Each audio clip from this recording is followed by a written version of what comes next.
Hello everyone, welcome to my new blog. আশা করছি তোমরা সকলেই ভালো আছো। আমার নতুন একটা ব্লগে তোমাদের সবাইকে স্বাগত। আজকের ব্লগটা আমি আমার রান্নাঘর থেকে শুরু করছি। তো রান্নাঘর থেকে শুরু করছি মানে বুঝতেই তো পারছো আজকের ব্লগটা আমার রান্না বান্না নিয়ে। তো ব্লগের সঙ্গে থাকো, দেখতে থাকো। আর এখন বাজে কিন্তু সকাল 10:30। তো আমার পুজো পাঠ স্নান সমস্ত কিছু হয়ে গেছে। এখন চাটাও খেয়ে নিয়েছি, এখন রান্না বান্না করবো আর তোমাদের সঙ্গে শেয়ার করবো। তো ভিডিওর সঙ্গে থাকো, দেখতে থাকো। আজকে আমি কি কি রান্না করছি তো চলো তোমাদের দেখাই। যখন রান্না বান্না শুরু করি পুরো রান্নাঘর একদম ছড়িয়ে নিই। তো দেখো আমি এই যে লাউয়ের খোসাটা অল্প করে ভাপিয়ে নিয়েছি, সেরকম সেদ্ধ হয়নি, জাস্ট একটা গন্ধ সেইটাকে কাটিয়েছি। ভাপিয়ে নিয়েছি, লাউয়ের খোসা ভাজবো। আর এখানে কি আছে, এখানে আছে কই মাছ, কর্তামশাই খেতে চেয়েছে নতুন ফুলকপি দিয়ে কই মাছ। আর এখানে আছে কিন্তু মাছের মুড়ো, মাছের মুড়ো এখানে আছে। আর মাছের মুড়ো দিয়ে খাবে কর্তামশাই বাঁধাকপি ঘন্ট। আর এদিকে ভাত তো আমার হয়েই গেছে। এখন আমি লাউয়ের খোসাটা ভাজবো। আর আমাদের মহারানী মিঠাইয়ের জন্য এখানে রান্না হয়ে গেছে খিচুড়ি। সবার প্রথমে আমি লাউয়ের খোসাটা ভেজে নিই। লাউয়ের খোসা ভাজা হলে আর কিছুই লাগে না কিন্তু। তো লাউয়ের খোসা আমি কী করে ভাজবো সেটা তোমাদের সঙ্গে আমি শেয়ার করব। অনেকেই তোমরা লাউয়ের খোসা খেতে জানো না, আবার যারা জানো তারা তো জানোই। কিন্তু আমি কিভাবে লাউয়ের খোসা রান্না করি সেটা তোমরা দেখতে থাকো। আমি কিন্তু সমস্ত রান্না খুবই সাধারণ আর সিম্পলভাবে করার চেষ্টা করি। আমি শুকনো লঙ্কা ফোড়ন দিয়ে দিলাম, আর দিয়ে দেবো একটু কালো জিরে। তোমরা তো জানোই যে কোনো ভাজা পোড়ায় শুকনো লঙ্কা আর কালো জিরে দারুণ টেস্ট লাগে। সবসময় চিন্তা করবে কালো জিরেটা যেন ভালো করে ভাজা হয়, না হলে কিন্তু কালো জিরের সেই ফ্লেভারটাও আসবে না আর সবজিতে কিন্তু স্বাদও লাগবে না। তো কালো জিরেটা খুব ভালো করে ভেজে নিয়েছি। এখন এখন দিয়ে দেবো আমি, আমার শাশুড়ি মা বাড়িতে নেই, তার কারণে এইসব খাবার আমার ঠিক খাওয়া হচ্ছে না। তো এতটা লাউয়ের খোসা ফেলে দেবো, মায়া লাগছিল, তাই ভাবলাম আজকে ভেজেই ফেলি। একারই খেতে হবে, তো দু তিন দিন ধরে বসে খাবো। এখানে পুরো একটা গোটা লাউয়ের খোসা আছে। আর লাউটা যে কি কষ্ট করে আমি শেষ করেছি সে শুধু আমিই জানি। এই দেখো আমার লাউয়ের খোসা ভাজা হয়ে গেছে, চানাচুর লাউয়ের খোসা, মানে একদম মুচমুচে করে ভেজেছি। আর মিঠাইয়ের খাবারটা না ঠান্ডা করতে দেবো, কারণ প্রেশার কুকারে থাকলে ঠান্ডা হতেই চায় না। মাছের মুড়ো আর কই মাছ একসঙ্গে লবণ হলুদটা মাখিয়ে নিচ্ছি। আর লাউয়ের খোসাটা এখন আমি সাইড করে দিই, এটা দেখে আমার খুব লোভ লাগছে। আর এদিকে আমি পেঁয়াজকালি কিনেছি বাড়ি থেকে 10 টাকার, আর ফুলকপিটা কিনেছি 30 টাকার। কর্তামশাই কিন্তু এদিকে অনেক বাজার করে এনেছে, কিন্তু উনি জানে না কোন মাছের সাথে কোন জিনিসটা খাটে, কিন্তু খেতে চায় যে এটার সাথে এটা খাবো, এইটা বোঝে, কিন্তু বাজার করতে বোঝে না। তো দেখো লঙ্কাগুলো কি কালো, এগুলোকে আমরা কৃষ্ণ লঙ্কা বলি। আর এখন ফুলকপিটা কেটে নেব। তার আগে মিঠাইকে এখনও পর্যন্ত খাঁচা থেকে বার করা হয়নি, তো মিঠাইকে এখন আমি বার করে দেবো। আর আমাদের যে হেল্পিং হ্যান্ড, ও বুঝতে পারিনি মিঠাইকে এক কোনায় করে সরিয়ে দিয়েছে, আর দরজাটা ওই দিকে ও সরিয়ে সরিয়ে মোছে। তো মিঠাই এখনও পর্যন্ত সোয়েটার খোলেনি, ওর এতটাই ঠান্ডা। আর মিঠাইয়ের সঙ্গে আমিও এখন জামা কাপড় মেলতে যাব, ওকে ছাদে নিয়ে যাব। জামা কাপড়গুলো আমি মেশিনে রেখে দিয়েছিলাম। সকালবেলা এতটাই ব্যস্ত থাকি, কোনটা ছেড়ে কোনটা করব বুঝে উঠতে পারি না। তো মিঠাইকে ওর সঙ্গে নিয়ে আমিও চললাম। তো এই সকালবেলা এত তাড়াহুড়ো পড়ে, সকালবেলা হাঁপিয়ে উঠি। তো দেখো আমি চলে এসেছি, মিঠাই এখন টুকটুক করে আসছে। ও কিন্তু ও সিঁড়ি থেকে উঠতে ওর কষ্ট হয়, তবুও কিন্তু ছাদে উঠে ওর পটি টয়লেটটা ছাদেই করে, ঘরের মধ্যে করে না। যদি কখনো করে ফেলে, হয়তো শরীর খারাপ থাকে, ছাদে উঠতে পারছে না সেই। তো দেখো এই দেখো টয়লেট করছে, সোয়েটারটা যদি ভিজে যায় সেই চিন্তা করছিলাম, কিন্তু ভেজেনি। এখন সোয়েটারটা খুলে আমি এই রোদ্দুরে দিয়ে দেবো। সোয়েটারটা খুলবে না কিছুতে, গলায় আদর করলাম তবুও দেখো খুলতেই দিচ্ছে না। কষ্ট করে খুলে দিয়েছি। ছাদে সময় নষ্ট করলে হবে না, আমি নেমে পড়লাম, ও যখন খুশি নামবে। আর আমি এখন ওদিকে রান্নাটা আমার করতে হবে। রান্না করতে করতে চলে গেছিলাম, রোদ্দুরটা চলে যাবে। তো আমার রান্নার পুরোটাই ধরা, শুধু লাউয়ের খোসাটাই ভাজা হয়েছে। এখন এই কই মাছগুলো আগে ভেজে নেব, তারপরে আমি মাছের মুড়োগুলো ভাজবো। পারলে কই মাছটা আগেই রান্না করে ফেলবো, সেটাই ভাবছিলাম। আর সব মাছ একসঙ্গে মাখিয়েছি বলে তো কই মাছটা খুঁজে পাচ্ছি না, তাই জন্য একটা সাইড করে রাখলাম, তাতে আমার ভাজতে সুবিধা হবে। আর কই মাছগুলো কিন্তু দেশি কই, এগুলো যে সবজি দিয়ে রান্না করো না কেন খেতে কিন্তু দারুণ লাগবে। একটু ভাপিয়ে নিয়েছি ফুলকপি আর আলুটা, একটু মানে সেদ্ধ হয়নি, কিন্তু তার একটা গন্ধটা চলে গেছে। তো এখন আমি লবণ হলুদ দিয়ে দেবো, একসাথেই ভেজে নিচ্ছি।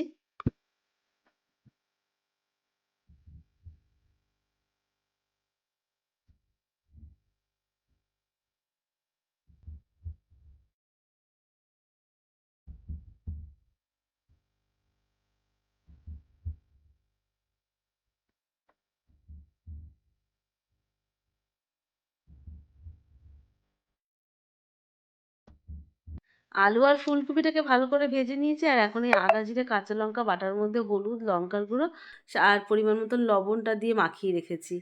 আর এখন সেই মশলাটা দিয়ে দিলাম, সাদা জিরে শুকনো লঙ্কা তেজপাতা ফোড়ন দিয়েছিলাম, ফুলকপি দিয়ে আর এই দেশি কইয়ের ঝোল খুবই ভালো লাগে খেতে, আর একটুখানি টমেটো বাটা দিয়ে দিয়েছি, মানে টমেটো ঘষা। আর তেলটা ছাড়তেই দিয়ে দিচ্ছি কাঁচা লঙ্কা, কারণ কাঁচা লঙ্কাটা হচ্ছে যে যতটা ঝাল খায় সেই পরিমাণে লঙ্কাটা ডলে খায়, তার কারণে কাঁচা লঙ্কাটা আমার যে কোনো রান্নায় কিন্তু কাঁচা লঙ্কাটা দিতেই হয়। তো এখন ভালো করে কষিয়ে নিয়ে দিয়ে দিচ্ছি গরম জল। সবসময় মাছের ঝোল বা মাংসতে গরম জল দিলে তার স্বাদটা না খুব ভালো হয়, কারণ ওই ঠান্ডা জলটা না গরম হতে অনেক সময় লাগে, ততক্ষণে সবজির স্বাদটা চলে যায়। তো দিয়ে দিচ্ছি এখন মাছগুলো, কারণ ঝোল মানে একটু গরম হতেই মাছটা দিয়ে দিচ্ছি, কারণ মাছের সঙ্গে ঝোলটা ফুটলে টেস্টটা ভালো হবে। আর এই সারা সপ্তাহের আদা আর কাঁচা লঙ্কা বাটাটা আমি করে নিচ্ছি। অনেকটা আদা একবারে ছুলে রেখেছি, আর এটা আমার সারা সপ্তাহ চলে যাবে। তো ঝোলটা ভালো করেই ফুটছে, দেখে নেবো আলুটাও সেদ্ধ হয়ে গেছে আর ফুলকপিটাও সেদ্ধ হয়ে গেছে, আর একটু ফুটলেই নামিয়ে দেবো। তো এদিকে আমার মশলাটাও বাটা হয়ে গেছে, দেখতেই পাচ্ছ। এটা বেশ 1 সপ্তাহ হোক 2 দিন হোক 3 দিন হোক, যখন যেমন রান্না সেইভাবেই চলবে। ওই নামে 1 সপ্তাহ। তো আদা কাঁচা লঙ্কাটা বাটা থাকলে কি টমেটো ঘষেও নেওয়া যায়, কাঁচা লঙ্কা চিড়েও দেওয়া যায়, আবার তো গুঁড়ো লঙ্কা আছেই, আর রসুনটা ঘষেই বেশিরভাগ দিয়ে দিই। রসুনটা আলাদা করে আর বেটে রাখি না। তো আবারও একটু মশলা বানিয়ে নিলাম, এটা হচ্ছে বাঁধাকপির জন্য। আর এইভাবে মশলা যদি বানিয়ে নেওয়া যায় তাহলে কিন্তু তরকারির স্বাদটা বেশ ভালো হয়, আমার মনে হয়। সেটা তোমরা তোমাদের মতন করবে। তো আমার এদিকে মাছের ঝোলটা হয়ে গেছে, আর খুবই পাতলা, কড়াইয়ের গায়ে কোনো তেল মশলা কিচ্ছু লেগে নেই, কারণ এই ঝোলটা একটু পাতলাই করব, যেহেতু জ্যান্ত মাছ, আর ফুলকপিটাও কোনো গন্ধ বাতাস নেই, ভালো লাগবে খেতে। এখন আমি বাঁধাকপি দিয়ে মাছের মাথা করব। তো মাছের মাথাটা পরিমাণে বেশি আছে, তার কারণে বাঁধাকপিটা খেতে কিন্তু ভালো লাগবে। মাছের মাথা ভাজা হতে হতে আমি এদিকে লঙ্কাটাকে বেছে নিচ্ছি। শাশুড়ি মা থাকলে এই কাজগুলো শাশুড়ি মাই করে, শাশুড়ি মা নেই যেহেতু আমাকেই করতে হবে। তো এদিকে মাছের মাথাগুলো যতটা সম্ভব একটু মচমচে করে ভাজার চেষ্টা করবে, তাহলে মাছের মাথা থেকে আষ্টে গন্ধটা আর আসবে না। কড়া ভাজাই করে নিয়েছি, আর এদিকে ততক্ষণে স্যালাডটাও কেটে নিয়েছি। এখন শীতকাল পড়ে গেছে, গাজরের সিজন, তো স্যালাডের মধ্যে 1 টুকরো করে গাজর রাখার চেষ্টা করব, তাহলে যদি সবাই একটু খায়, না হলে কিন্তু আলাদা করে কেউ খেতে চাবে না। সামনে কাটা গোছানো থাকলে না সবাই দুটো একটা নেবে, এই কারণে সব কিছু গুছিয়ে নেওয়া। সংসারের কাজ না কখনোই শেষ হয় না, একটার পর একটা লেগেই থাকে। তো রান্না করতে করতে আমার এই বটিটাকেও 14 বার ধুতে হয়। তো স্যালাডটা কেটে নিয়েছি। আমার গলাটা ভীষণই ব্যথা, কারণ ফাংশানে গেছিলাম, আর পুরো খোলা জায়গায়, আমার ভীষণ ঠান্ডাও লেগেছে। আর এই দেখো মিঠাইয়ের ভাতটা হয়ে গেছে, এখন মিঠাইয়ের ভাতটাকে থালায় ঠান্ডা করতে দেবো। দেখতেই পাচ্ছ কতটা গরম। রাত্রিবেলার জন্য আলাদা রেখে দিলাম, আর দুজনের ভাত এখানে, সেরু আর মিঠাই। গতকালের ডাল ছিল, মিঠাই তো ডাল খেতে খুব ভালোবাসে, ডাল থাকলেই বাসি হোক আর যাই হোক ওকে ডাল দেয়া হয়।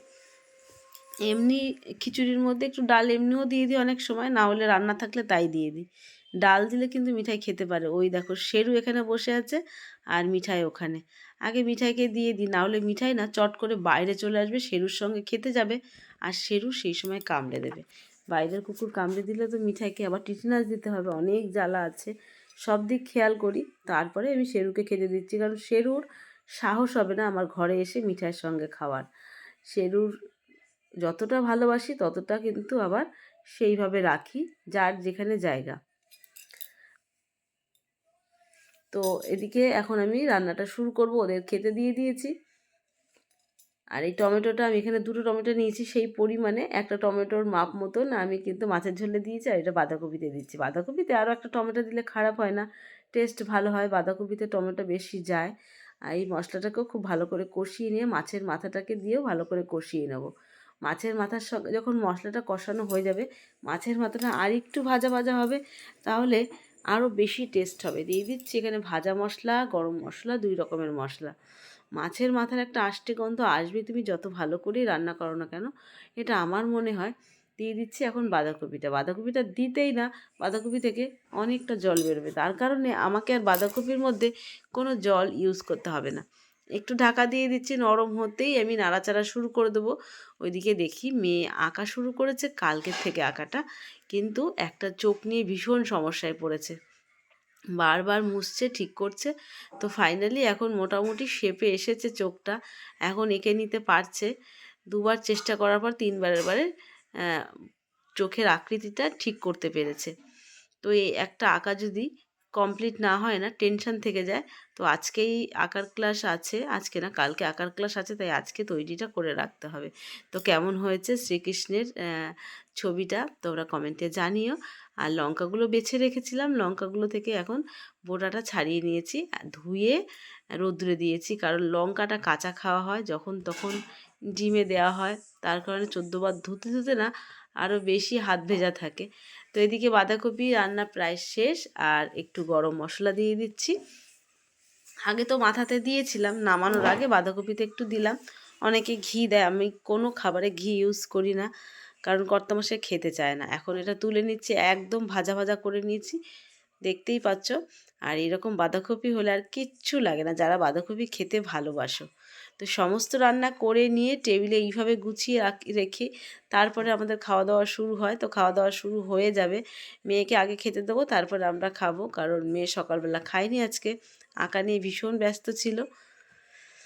তো রান্না হয়ে গেলে একটা আলাদা শান্তি লাগে যে রান্নাটা কমপ্লিট হয়েছে। সকাল থেকে শুরু করি আর একদম দুপুরবেলা পর্যন্ত শেষ হয়। খাওয়া দাওয়া সেরে উঠতে উঠতে 3:30, তারপরে একটু শুতে শুতে আবার 5:30 বেজে যায়। সন্ধে দিয়ে উঠতে উঠতেই চা খাওয়া, তারপরে তো কার ভিডিও দেখবো, নিজের ভিডিও এডিট করব না সবার ভিডিও দেখব, করে উঠতে পারি না। সত্যি কথা বলতে খুবই কষ্ট হয়। আর কিছুদিন ধরে আবার নতুন নতুন বন্ধুরা আসছে, জানি না নতুন নতুন বন্ধুরা এই কাজটা করলো না পুরনো বন্ধুরা করলো, একভাবে সাবস্ক্রাইব তুলেই নিচ্ছে।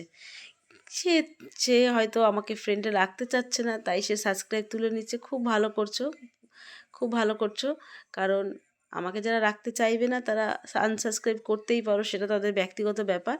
কিন্তু আমি কখনো কারো সাবস্ক্রাইব তুলবো না, তাতে আমার ভিউজ হোক চাই না হোক। তো দেখো কর্তামশাই আর আমি একসঙ্গে খাচ্ছি, ওদিকে ছেলে মেয়ের খাওয়া হয়ে গেছে। আর ছেলেকে বলেছিলাম গাছ থেকে পেঁপেগুলো একটু পেড়ে রাখিস, ছেলে পেঁপেগুলো পেড়ে রেখে চলে গেছে, আর আমি ঝুড়ি নিয়ে তুলতে এসেছি।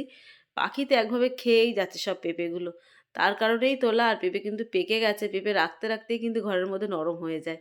দুটো একটা ছিল, সেটাকেও বাদ দিইনি, গাছের পাতা টেনে টেনে পেঁপে পারতে পারতে না পাতাগুলো সব ভেঙে যাচ্ছে। এমনিও গাছটা হাত বাড়ালে পাওয়া যায়, তবু একটু না টেনে নিলে হয় না। আর এই পেঁপেটা দেখো কেমন একটা চ্যাপ্টা হয়েছে শেপটা। তো তোমরা আমার ভিডিওর মাধ্যমে দেখেছো আমার খুব পেঁপে খাওয়া হয়, সেদ্ধ বলো পাকা বলো। এই আমার গাছ, আর এই আমার পেঁপে হয়েছে দেখো। মাঝে মধ্যে কিন্তু এরকম ঝুড়ি ভরে পেঁপে তুলি, গাছের ফল একটা আলাদাই মজা। তো এই পেঁপেটা পাখিতে খেয়ে নিয়েছে। তারপরেই চলে আসলাম সন্ধেবেলা, কালী পুজোর পরে যে ফাংশানটা গেছে, ফাংশানে কিছু জামা কাপড় পরা হয়েছে। আর এমনিও তো কর্তামশাই একটু আয়রন করা জামা কাপড় পরতে ভালোবাসে, তার কারণে কর্তামশাইয়ের বউ হয়ে এইটুকু খাটনি আমার খাটতেই হয়। তো সন্ধেবেলা আয়রন করতে বসেছি। তো বন্ধুরা, ভিডিওটা আর বেশি লম্বা করলাম না। আমার ভিডিওর কোনো অংশ যদি তোমাদের ভালো লেগে থাকে তো লাইক কমেন্টের মাধ্যমে আমাকে জানিও। সবাই ভালো থেকো, সুস্থ থেকো, দেখা হচ্ছে নতুন একটা ব্লগের সঙ্গে। তো সবাইকে গুড নাইট, বাই।